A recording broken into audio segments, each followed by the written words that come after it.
Good morning, everybody. Welcome back to another episode of Vibra Live. My name is Adam.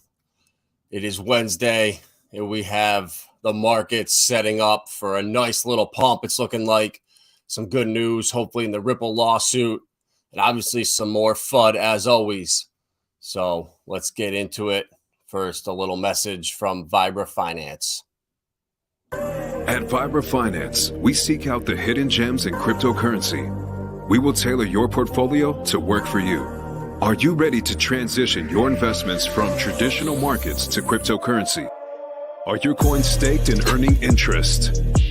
Are you overwhelmed with all the jargon in crypto? Is your portfolio underperforming and you want to reposition into consistent winning blue chip coins and viable projects? Do you feel like you missed out on DeFi, Metaverse, and NFTs?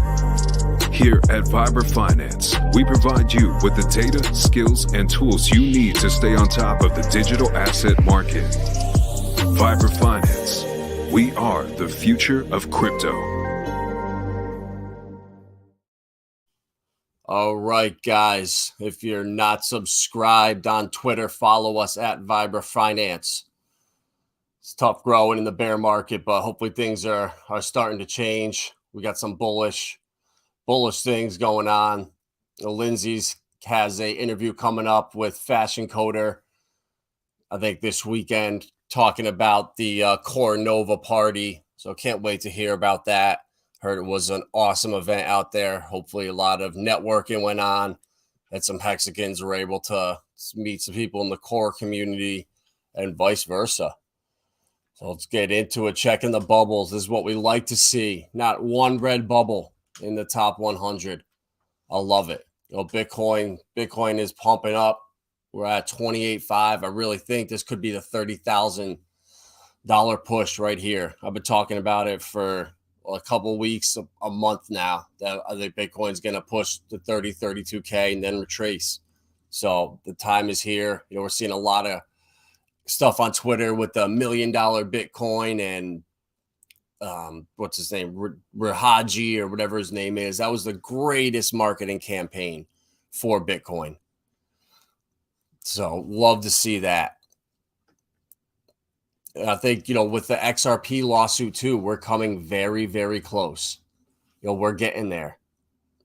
You know, there's something going on. You know, there's no way that there's all this volume's coming in. There's a lot of rumblings from politicians, I guess, on the back end. I'm hearing. So the fact it's not public, there's something going on. So I'm looking for a settlement here in the next couple of weeks. I really am. And I think that's going to be a catalyst for the whole market. You know, we have, oh, sorry about that. I don't know why none comments are not working today. We're having some StreamYard difficulties. But that's all right. Oh, well, we're going blind today. So everyone in the chat, appreciate you stopping by. I can't see any numbers today for some reason. But, oh, well, that's all good. So Algorand pumping like crazy. XLM, you know, a lot of stuff, the ISO coins are pumping. You know, I know that's been a big narrative for years, but it's actually here. It went live this week. And I think a lot of the cryptos that under that umbrella, Algorand, HBAR, XRP, XLM, XDC, they're all starting to really pump. And this is a good thing for the market. You know, if we get any regulation out of this Ripple lawsuit, any kind of legal clarity, the floodgates are going to open. You know, I've been talking to some people who they're business owners, very successful, and amongst their circle of friends, they're all very hesitant to get in. They're waiting for clarity. They don't want to do anything that could potentially be illegal. You know, once you have that kind of money and you're conservative, it's hard to just gamble on something that the mainstream narrative is so bad on. So I'm really seeing that as kind of the problem. And as soon as this lawsuit gives any legal clarity, I think the floodgates will open. You know, you're seeing all the big platforms, Fidelity, JP Morgan, all their crypto services are starting to appear on their websites. And you could just, you know, I can get a sense of just talking to all my contacts and just the news and following other influencers. you could tell things are starting to change. I can't remember the last time there was a day of bubbles like this where everything was green. There's always a few red here and there. And I'm even hearing a lot about Flare Network too. I got my airdrop. Well, they're called Flare drops. So they changed up the airdrops. Originally, you were going to get 36 of them on exchanges, 15% up front, and then the remaining every month. Well, that got changed because of all the exchange debacles, all the nightmares. If you delegated your Flare within the first couple of weeks, you got a massive airdrop this past week, almost 20% of your bag. And that's going to continue for 3 years. And the coins that are being airdropped are already accounted for in the circulating supply. So a lot of people are confused. They think, oh, it's just an inflating coin, inflation, pump and dump. That is not true at all. These coins are actually accounted for in the circulating supply. They're already built in. And I can tell you there's a lot of interest from institutional and the bigger players in Flare. There's a lot of passive income opportunities with Flare and XRP where you put up your both coins, Flare and XRP, and you start earning rewards and earning yield on it. So kind of like Hex, Hedron, Icosa, the passive income wheel in our ecosystem, Flare is building out a massive one as well. So I'm really bullish on Flare, Songbird. Oh, there we go. All the chats just popped in. Nice. All right, Samantha, good morning. Good to see you. Facing reality. What's up, my man? Hopefully you got rid of that elbow cough. It's really, a thing has been going around the Hex community. Everybody's got it. Bullish John showed up with it this morning. You got to stop with that. Stop with that. Tin Top, my man. What's going on? There's Lindsay the Hexican. Good morning. How are you doing? Long time no see. So, yeah, guys, they're passive income. That's what we're all about here on this channel. That's what I look for in coins. Opportunities to stake and earn. Hex has changed the way I look at crypto. I approach crypto, the conversations I have with crypto, and the storm that's brewing with Pulsechain. I mean, we all know already. There's nothing that can be said right now that hasn't been covered in the last 2 years, I don't think. So the storm that's brewing, I cannot wait. The Arbitrum airdrop. Good morning, Crypto King. How you doing, my man? The Arbitrum airdrop is already dying down. All of the hype and the influencers talking about it. I'm not seeing anything about Arbitrum right now. It's all pretty much over with. They don't have a loyal community. They don't have a following like Hex, like Texan, like Shib even. Even Sologenics has an awesome community. The XRP army. You have to have that type army, that type cult. If you don't, I don't see how you make it this next bull run. Utility is great. You're going to need utility eventually, but right now, it's still all hype and speculation and FOMO, and nothing has changed. From 2021, when everything was really popping off, it feels so similar right now. It really does. History doesn't repeat, but it often rhymes. So, a lot of the how do I say it? Not the building, but a lot of the money and a lot of the narratives, this bull run's going to be driven from the East. It's going to be China and Asia driven, and then Dubai, UK, and then the United States. We're the last ones to see everything. We're going to be the last ones for regulation. We're going to see what the world does around us, what works, what doesn't. And then from there, I think make laws. It's not going to be till the next president comes in. They're going to be able to say, oh, yeah, Joe Biden screwed all this up, blah, blah, blah, blah. Now we're here to fix it. The same story as always. The goal is to do nothing right now. And that's not going to change for a while. They need to roll out the whole institutional staking that we've been talking about for months now with HexTrust. And I just saw this morning, looking at my iTrust Capital account, that they use HexTrust as their custodian, which I didn't know.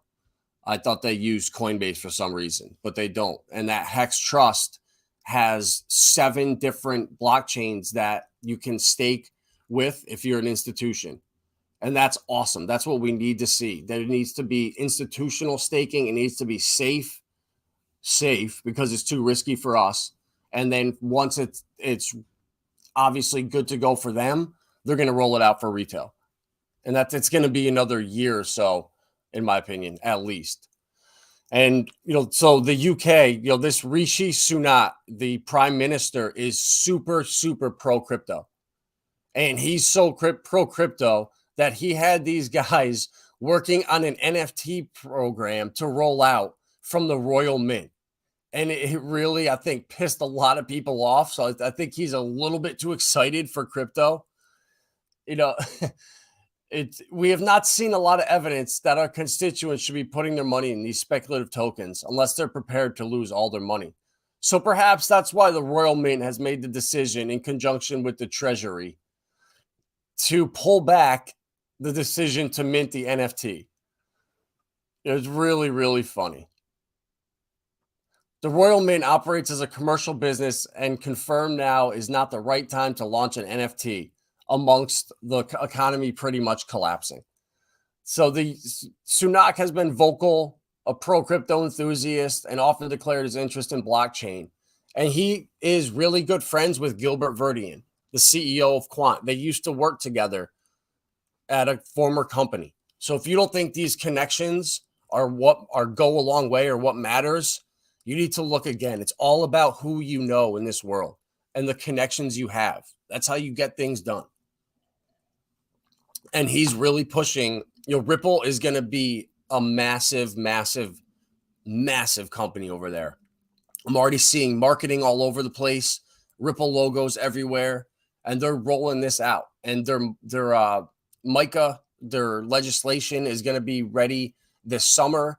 Retail's going live in China or in Hong Kong, Singapore. So the floodgates are going to open up. We saw this last little alt push. It was all Asia driven, and layer 2s and Aptos, and this Caspa too. If you look where the biggest volume is, it's on the Asian exchanges. And I haven't been paying attention the last week. That's what I was doing when I was kind of hunting alts a month ago. But that's something you got to do is look at the Asian exchanges. Go to CoinGecko and look at KuCoin. Go look at I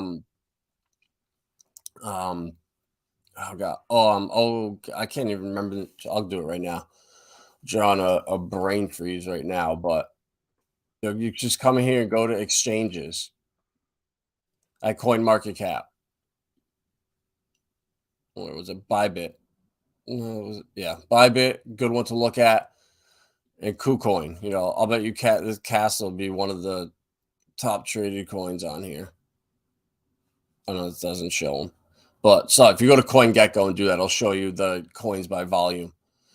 But the UK is going to be, they're pro crypto. It's coming. That it's just so funny that they tried to launch an NFT from the Royal Mint and it just kind of rubbed people the wrong way. So it's coming. He says it's his ambition to make the UK a global hub for crypto technology.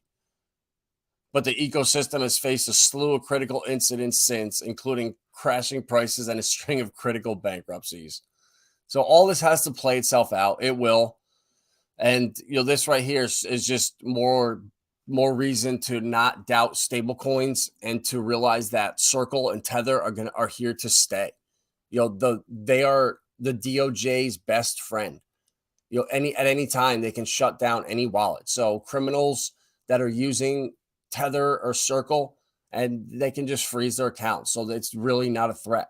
And I've been really bullish on Cosmos, and that's why I really like Corium. We've been talking about that too. Passive income staking just went live on Corium, and Cosmos launching USDC on it. That's really bullish for me. Cosmos is, I think, a sleeping giant, and will get a lot of attention this next bull run because it's very, very green. It's fast, and that's going to be a problem for Ethereum. I really think they're gonna get sued or something by that. Something crazy is going to happen. Everything will be fine in the long run, but they need to play the game still. And the fact that with ETH 2.0, I myself gave up my it was only $50. I just wanted to have the process done so I could see what it was like and talk about it. But I locked up my $50 and I can't touch it, and I'm expecting profit. And I did it with Kraken. So that's a problem. Maybe if those nodes weren't in the United States or something, but I feel like that will be an issue. And I'm not worried about staking, though, because we saw from the HexTrust, we saw MetaMask Institutional, we talked about earlier this week, going live with their platform. So all these companies are building out their institutional staking platforms, but it's too risky for retail. So the hypocrisy is just crazy. But there was so much stablecoin FUD a couple months ago when it depegged. It got out of control for a week, and now that's already water under the bridge, and it's gone. So just seeing that USDC is now bridging over and launching on Cosmos, I'm really bullish on that. And that currently on Cosmos, the stablecoins can be accessed through bridges, and suggest there's around 100 different bridged USDC assets that currently exist across the Cosmos landscape. So that's just bringing more adoption, more use, and more corporate America, VC money, which is Circle, which is Consensus, R3, Corda, all the big players behind MetaMask and the stuff that we use. This article is really funny too. We talked about Texas and Florida are going to be banning CBDCs. Well, Ron DeSantis got a little bit too Rishi Sunak over here, got a little too excited, and I guess in the bill that Florida lawmakers attempted to pass, they might have to revise it because they might have inadvertently banned Bitcoin, which this is a complete joke. We already have now Gary Gensler pretty much saying Bitcoin's a commodity. Don't even worry about it. I would say Bitcoin and Litecoin and Ethereum are all commodities at this point, but we're going to have to wait. I think in the next couple of weeks, we will have some news with the Ripple lawsuit. But this was just really funny that this bill that blocks the use of a federally backed CBDC as currency. But see, that's as currency. See, the wording in this stuff, guys, you have to really pay attention to this stuff because they're so tricky with the way they word it. So the bill blocks the use of a federally backed CBDC as currency, but it doesn't say as for payments or for other stuff. So they can still launch it. So this isn't like it's out of the woods, but if all the research I've done, CBDCs are an epic failure. What they've done in Nigeria and China has not worked. And that even Klaus Schwab and all these guys, their whole agenda is falling apart. It's not working. They jumped the gun. When you try to force all this stuff down people's throats, it doesn't work. And they were showing it right here. But the fact that these Florida politicians are just jumping ahead of the curve, that's awesome to see. So even so, the U.S. Treasury is working on CBDC technology that would be required to create a CBDC if lawmakers do decide to go ahead with the concept. A CBDC is a type of digital currency which may or may not run on a blockchain or a DLT, backed and issued by a central bank. Biden signed an executive order last year, asking federal agencies to study the benefits and risk of a CBDC. But we know they're piloting the digital dollars right now. They launched them, I believe, in November. It was a 3 or 6 month trial with like BNY Mellon, I believe. So they're all piloting it now. But like I said earlier, we're going to wait and see what works around the world and what doesn't work. And then from there, we'll come in the middle. We'll meet in the middle like we always do. They tried to ban the internet back in the day. All the phone companies were going to ban the internet because it was going to destroy everything. Look with Napster, with music, where that's came. From having to buy CDs in the store to downloading them for free. Now we have the streaming services where it's way cheaper, but you get all the music you want. It's going to be the same type thing with, I believe, crypto and stuff. It's going to be fair. Ever since I saw an interview last week with Fidelity talking about their institutional stuff, their staking, their ETFs, their retirement portfolios, they got asked a question about if I open a business account or a personal account and I have stuff on a Bitcoin or Ethereum on a cold ledger or a cold wallet on a ledger, am I going to be able to send that in or use that in the future? And they said yes. So they're building out interoperability with our cold wallets and our dApps that we use. And I think MetaMask is going to be the one that is the universal go-to wallet pretty much for everything. And this was a good article too. Nothing new, but SEC's temporary securities theory could have unintended effects. So Paradigm, massive crypto capital firm, is urging the courts not to embrace what it argues the SEC is pushing for, that crypto tokens are essentially temporary securities now. The argument came in an amicus brief filed by an entity who is not a party in a legal case. In the SEC's case against Ishan Wahi, U.S. authorities charged Wahi, a former manager at Coinbase, with wire fraud as part of a scheme to commit crypto-related insider trading. He pleaded guilty to 2 counts of wire fraud in Manhattan court last month, but the case is still ongoing. The U.S. Securities alleges that Wolfi offered inside information. And Paradigm says in the brief, the SEC is incorrectly arguing that because crypto tokens were sold as transactions defined as investment contracts, the tokens themselves became investment contracts deemed as a security per the SEC Act of 1934. And this is big. It's wording too. And we got it from the library case that the secondary sales of these tokens are not securities. That's going to be where this falls. You might have to pay a fine if you did an illegal pre-sale or you didn't file properly when you did your public offering. That's fine. I don't think that's going to be a problem for anybody. This is the problem with that. All the exchanges are facing. The reason the SEC is coming after all of them is because they're all doing insider trading. All of these guys can't help themselves. They get way too greedy. Binance did the same thing. I saw this tweet earlier. On-chain data reveals covert operations of Binance listings insiders. Over the course of several months, this anonymous individual front-run Binance, the infamous Binance listing pumps of multiple altcoins, booking a 7-figure profit. So they're doing it too. I think this is a big reason too why they are being come after by the SEC. It's not what we're seeing on the surface. There's way more going on in the back end that we'll never know, to be honest with you.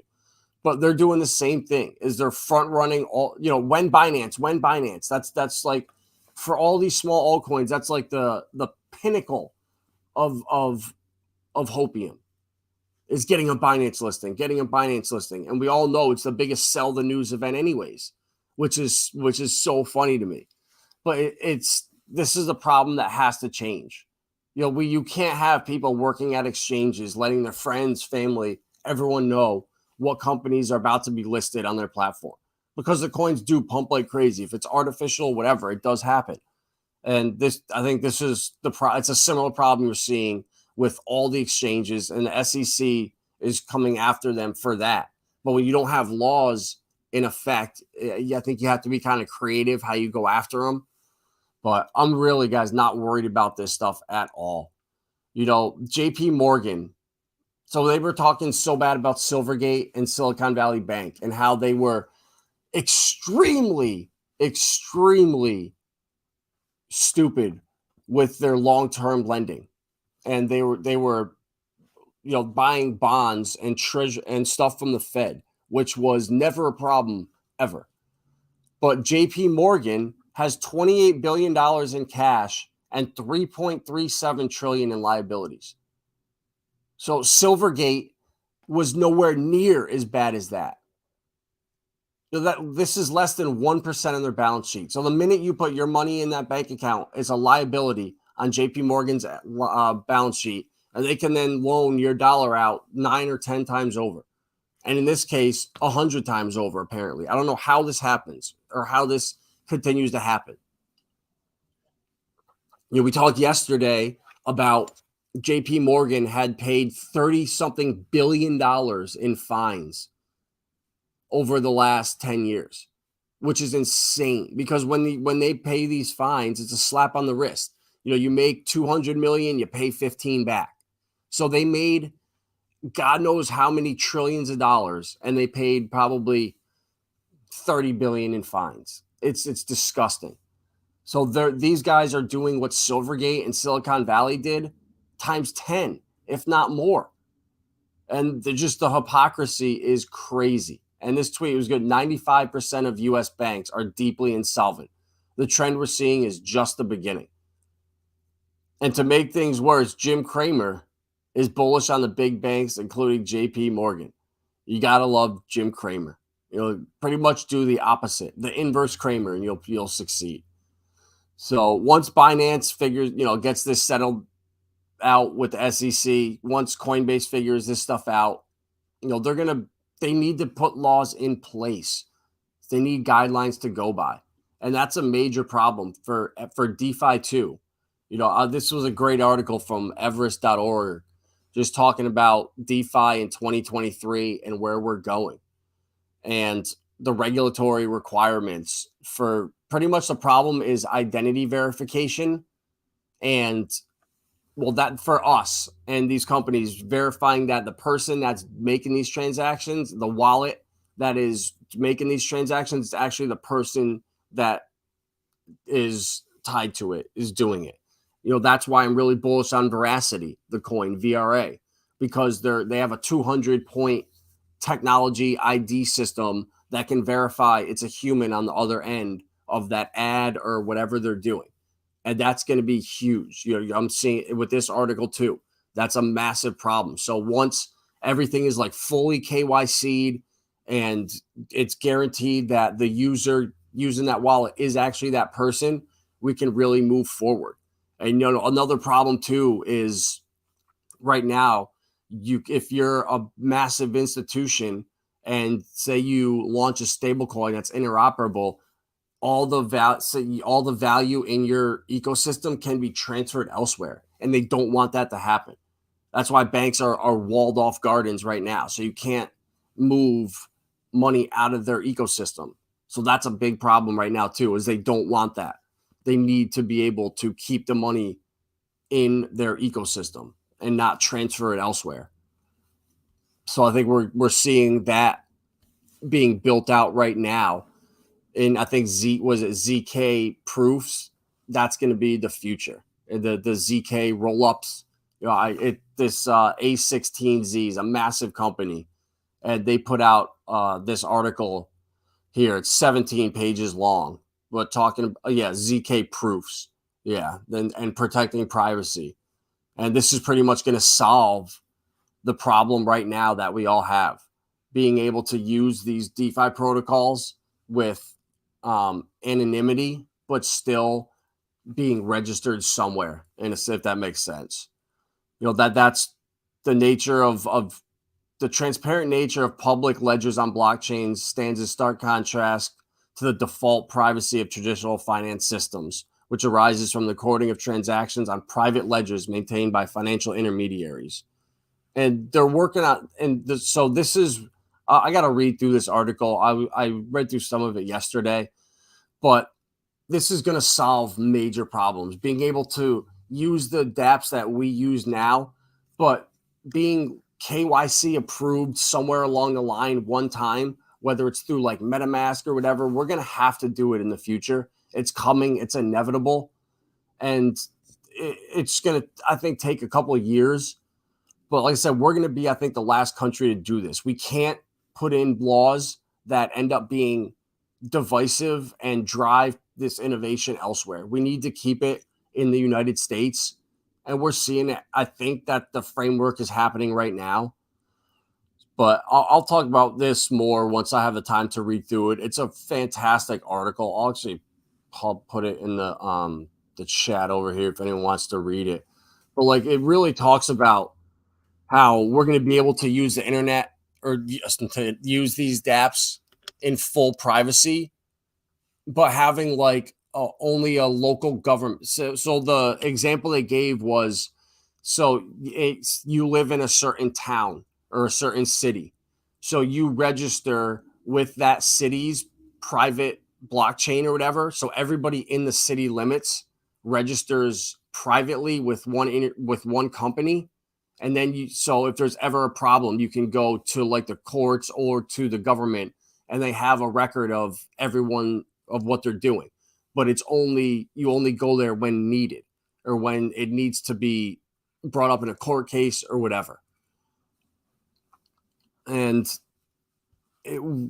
so I got lost my train of thought there, but it's coming, and we need to basically, you need a wallet. So I'm in Southern Florida, for example. I'm in Miami. So everyone in Miami that's using crypto, you register with your local government authority. You register your wallet address, everything. But when you're using public ledgers, everything is anonymous. So only when needed, they have access to it. But there's still a problem with that because you can still have corrupt government officials. And that's what they talked about in this article too.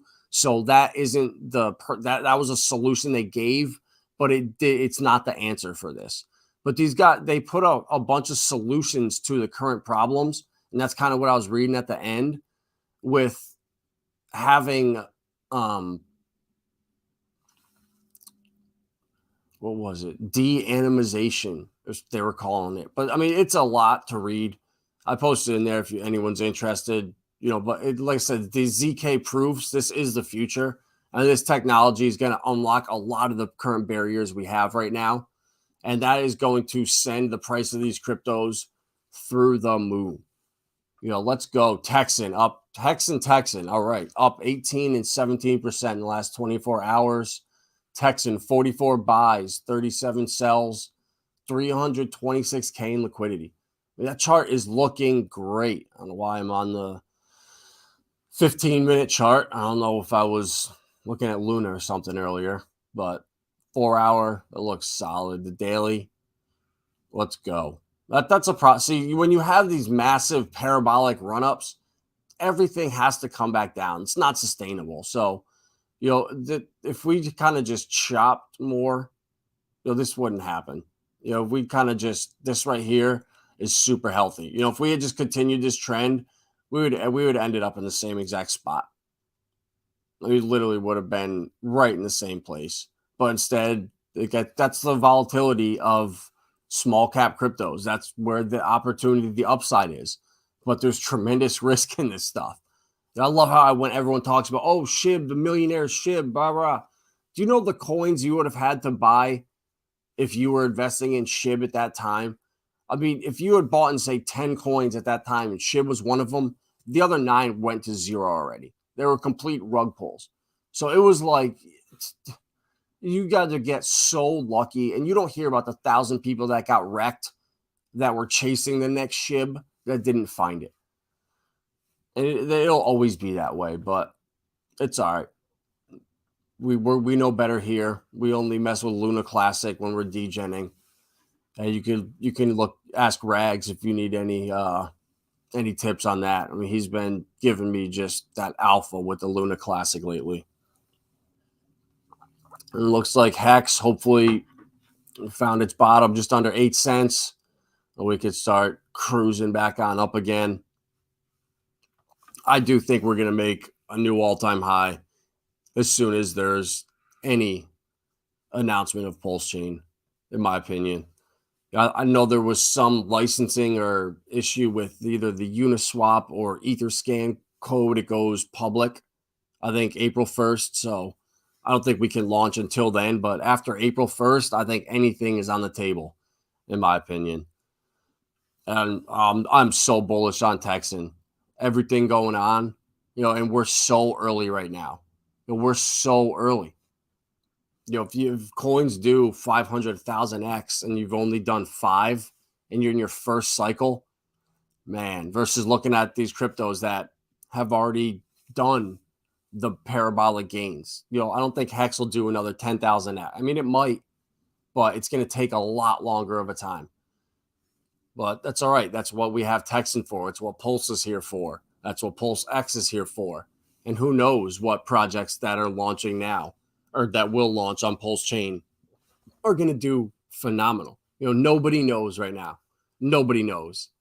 And anyone that tells you they know if it's going to be Love or Mintra or I don't even know, Steakhouse, whatever it is, nobody knows. And that's the beautiful thing about crypto is we're not too early or we're not too late. We're still early and there's still plenty of opportunity in this market if you're just looking around. I mean, I jinxed it with the green bubbles. Flare, of course, starts tanking, but that's all right. I'm bullish, super bullish on Flare in the long term. Great passive income opportunity. I'm pretty sure if you haven't gotten into Flare at all, if you buy a bag and you download the Bitfrost wallet and you send it in there, wrap it and delegate it, I believe you still qualify for the drops. I don't think it's too late. So it's 10xing your bag over the next 3 years alone from airdrops. So for me, that's opportunity I'm not passing up on. I had my XRP on Bitstamp back in December of 2020. So the airdrop finally came from Songbird and Flare last month. And, a couple thousand coins is like $80. And then you delegate it and you got 20% this past month as an airdrop. And you'll keep getting it every month. So you'll end up doubling, tripling, quadrupling your bag before you know it. And that's how you win in crypto, in my opinion.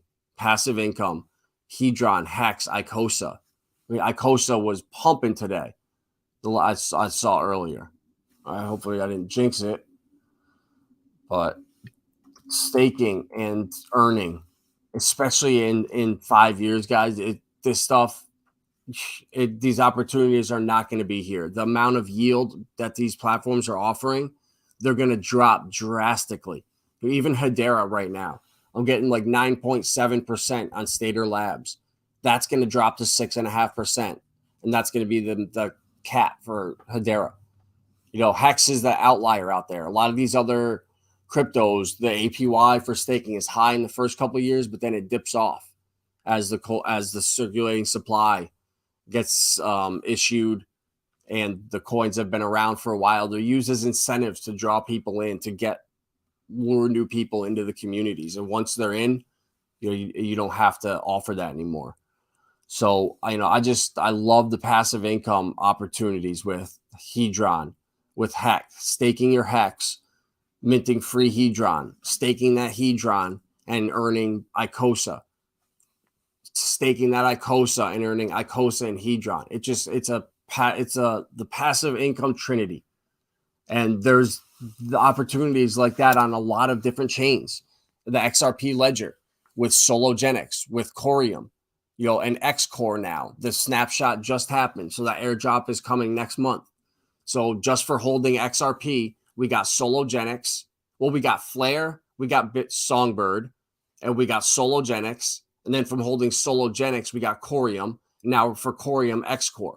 So that's 5 coins just for holding XRP back in the day. So and then what I do is I take profits from these coins and filter it back into Hex and Icosa and Hedron, which I now look at like the Richard Hart ecosystem is like my savings account for crypto. I funnel profits into this ecosystem because I don't know where else you can get 30% a year. There are great opportunities out there with Veracity.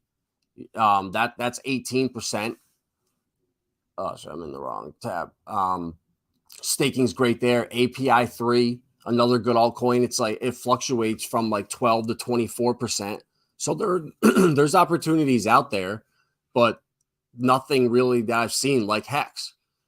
And then with Hex minting your Hedron and then staking your Hedron and earning Icosa, it's just I don't know how you can top that. I mean, I think Flare is going to compete in the future once it's launched, and you can put your Flare up, put your XRP up, and start earning, what is it, Canary dollars or D-Flare or something, but it's basically the ICOSA of that ecosystem. So just for putting up 2 coins, you start earning. And it's the same thing. They're building out a massive platform for passive income. And I'm bullish as hell on that ecosystem. Like I said, all the airdrops incoming. This past month, 20% of your bag was given to you. And that was one of 36 airdrops. So 10xing your bag over the next 3 years just on airdrops alone without price appreciation. So people tell you you're not still early, block them immediately or unsubscribe immediately, because there's opportunities all over this market if you look for them, in my opinion. Even I was talking about Lido and Rocket Pools and Frat Shares and Anchor. Once the Shanghai update goes through and people can get that ETH 2.0 off of the exchanges, it's going to flood into these liquid staking protocols and these liquid derivative protocols. And that's going to just bring more money into DeFi. And inevitably, that's going to find Hex. It inevitably will. People that are looking for passive income will find it. And smart people will see through the nonsense that the average person just can't get over.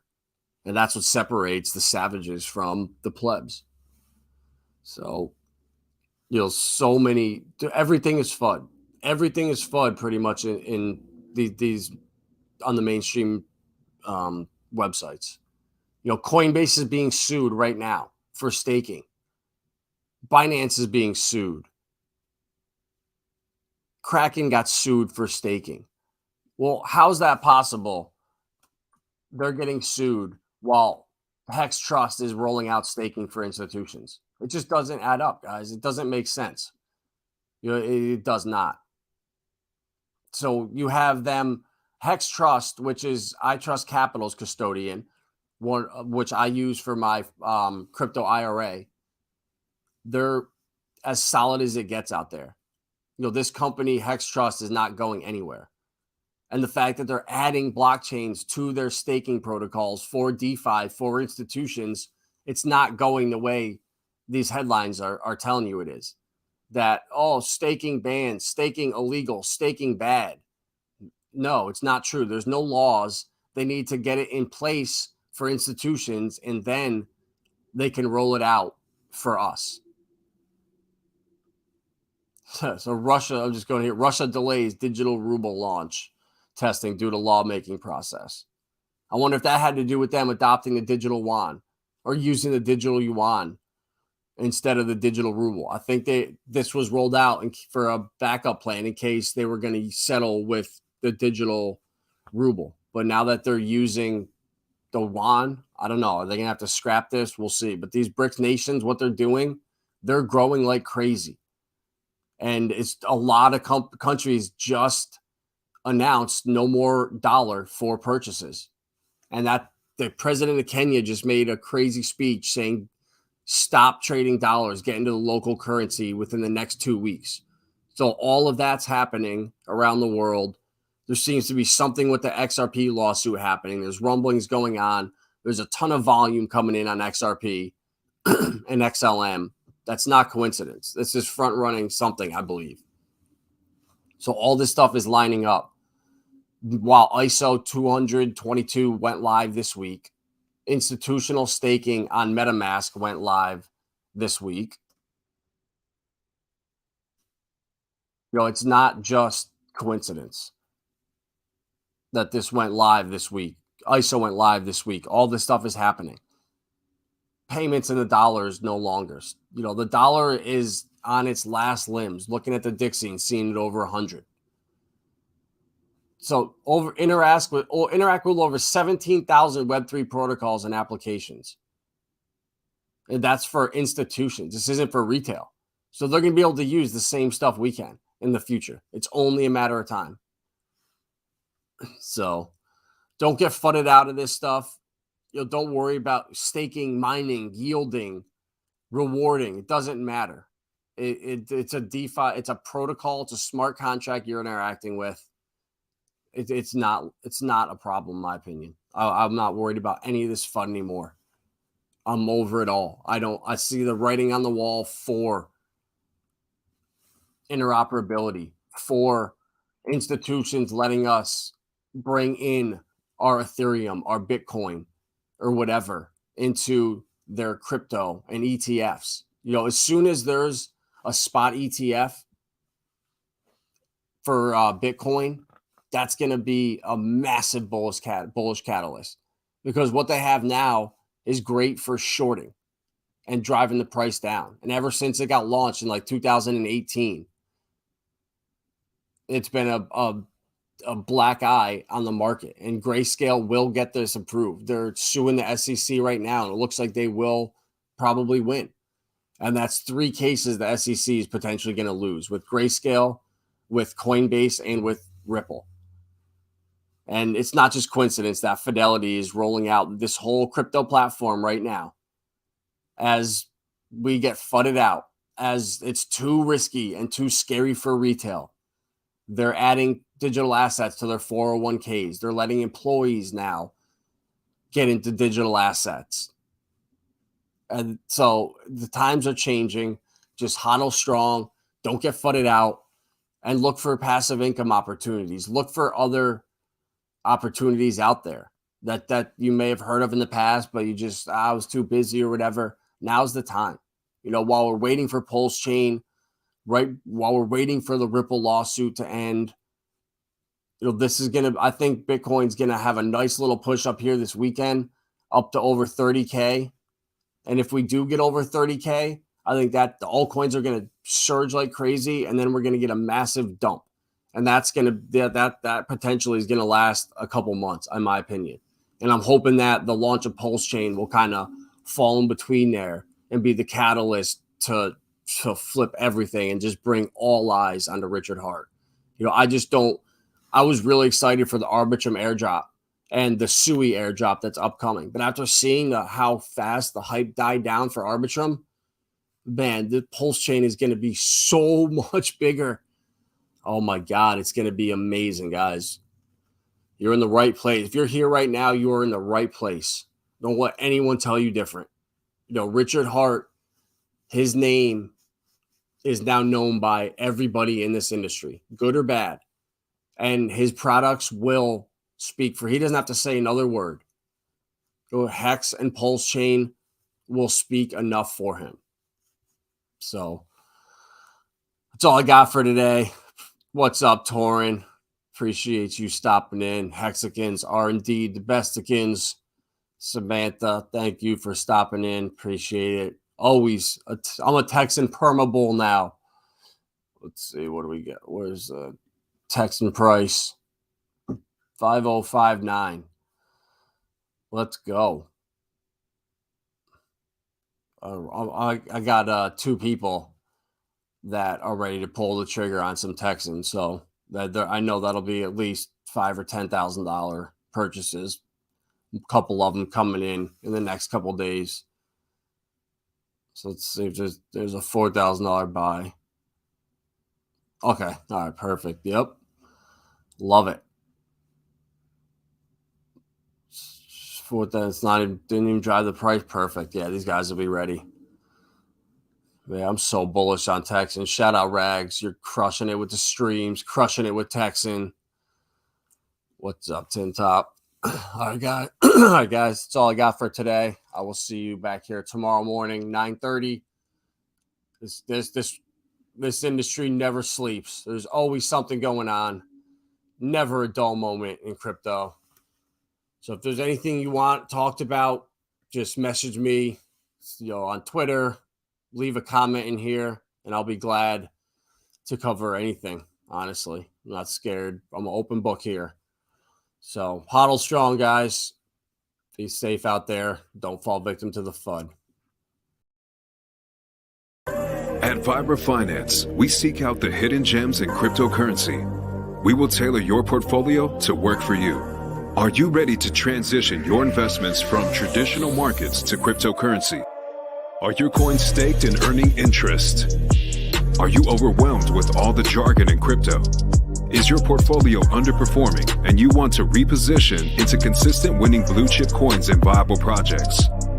Do you feel like you missed out on DeFi, Metaverse, and NFTs? Here at Viber Finance, we provide you with the data, skills, and tools you need to stay on top of the digital asset market. Viber Finance, we are the future of crypto.